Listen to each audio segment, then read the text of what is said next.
Hello everyone. Welcome to my channel.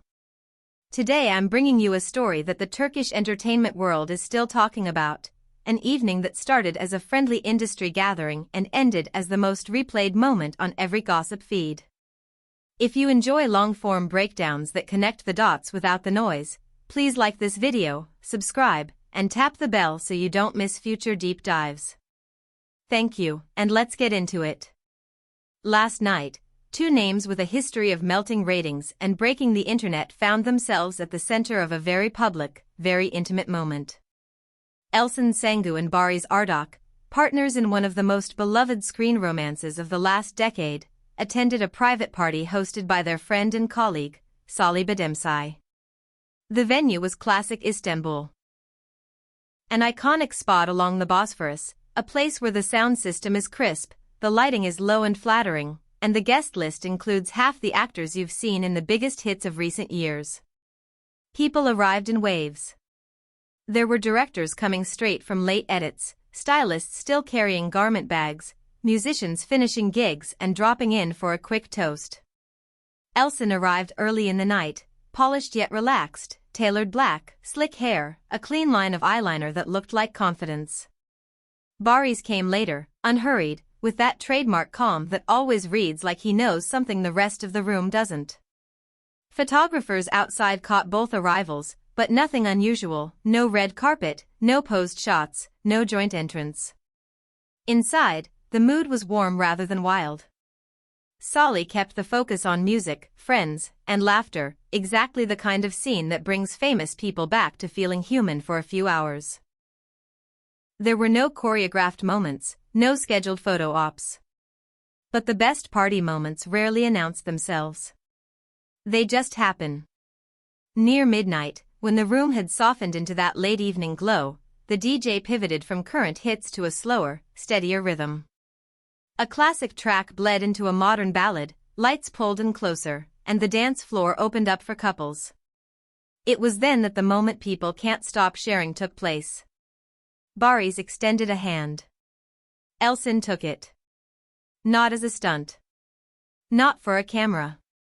Just as two people deciding to move in the same small circle for the length of a song. What happened next is simple to write and impossible to fake. The room's energy shifted. They weren't performing. They were present. They spoke the quiet language you speak when you've spent an entire chapter of your life building a world together on screen, eyes, breath, half smiles, the kind of closeness that doesn't need commentary. They held hands. They laughed at something only they heard. When the song ended, they stayed close for the next one, then another. People noticed. Of course they did. Phones appeared, not for a staged shoot, but for the kind of grainy, spontaneous clips that go viral precisely because they don't feel produced. In seconds, social media began to bloom. Short videos from different angles, stills that froze a single fingertip touch, captions that said everything and nothing at once. Within minutes, edits were up, intercutting the dance with scenes from their most famous series together, threading nostalgia through the present. The oldest media rule came into play: context follows footage. Within half an hour, the narrative spread from they danced to hand in hand to what does this mean? The buzz moved fast. Fan pages flooded timelines with celebratory posts, industry accounts shared cautious one-liners, and gossip threads spun theories from romantic reunion to simple friendship to smart PR. People who always ship them shouted, finally. People who prefer privacy said, let them be. Let's slow down and place the night in a wider frame. Elçin Sangu and Barış Arduç are not just former co-leads, they are a cultural reference point. Their chemistry built entire seasons, set meme templates, and convinced people who never binge-watch to binge. Off-screen they've kept a respectful, minimal profile, no overexposed joint endorsements, no attention-seeking pseudo-romance, no messy public commentary about each other's lives. That restraint made last night's softness feel louder. When people who rarely make a public display of closeness suddenly do, everyone hears it. What about the host? Salih Bademsai, seasoned enough to know when to push a spotlight and when to dim it, let the moment be. He didn't grab a microphone to tease the room. He didn't rush to make it a party gimmick. He kept the music flowing and the space warm. In a way, that decision made the moment stronger. It remained theirs, even as clips traveled the city. By the time the party began to thin out, the front entrance had become a patchwork of flashes, umbrellas, and shouted questions. As expected, the pair did not give statements. They left the venue in their own time, with a lightness that read as composed rather than evasive. "Good night" was the only line either of them offered. No confirmations. No denials. No frames to twist later.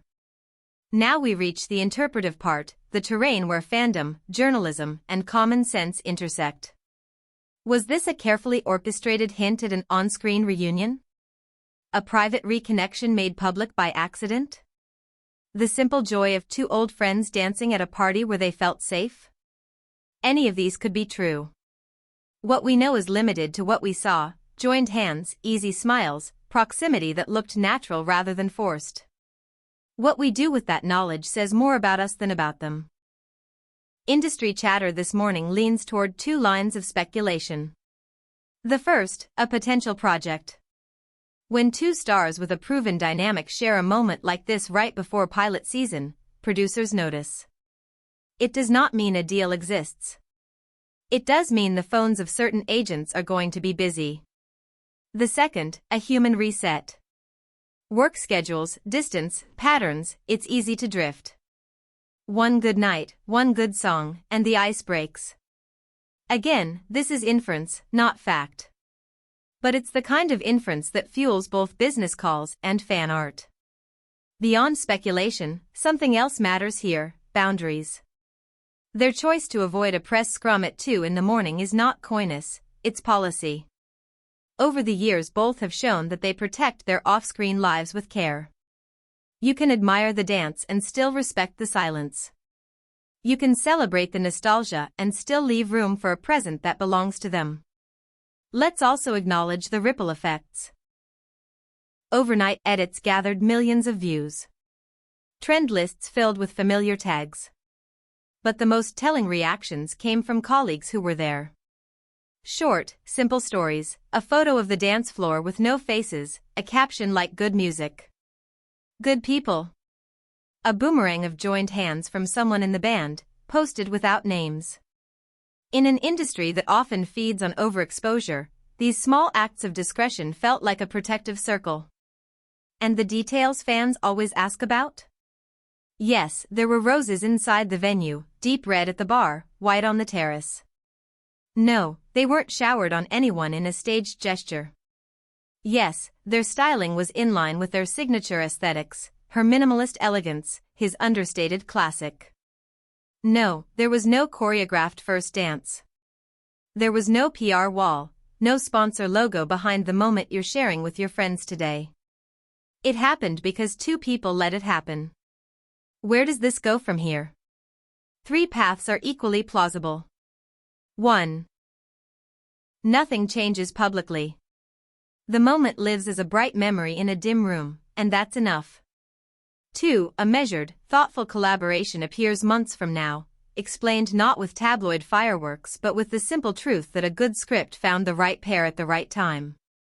3. The night signals a broader reconnection that stays largely private, with rare, meaningful public overlaps, exactly the way they have always played it. Whatever unfolds, last night reminded a lot of people why they cared in the first place. Not because of a headline, but because of the feeling their scenes used to create, the sense that two people can move through chaos with humor and heart and come out better, together or apart. For a few songs, that feeling returned to a real room, and strangers were allowed to witness it. I want to hear your read. Was the hand-in-hand moment a nostalgic nod, a quiet reset, or a deliberate preview of a new chapter? Would you rather see them reunite on screen, or keep this magic rare and real? Drop your thoughts in the comments. As always, keep it kind, real people live on the other side of your screen.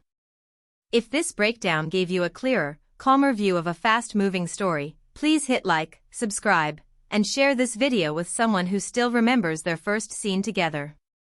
We'll keep following what matters: careers, craft, and the moments that turn into memories for millions. Thank you so much for watching. See you in the next video. Take care and goodbye.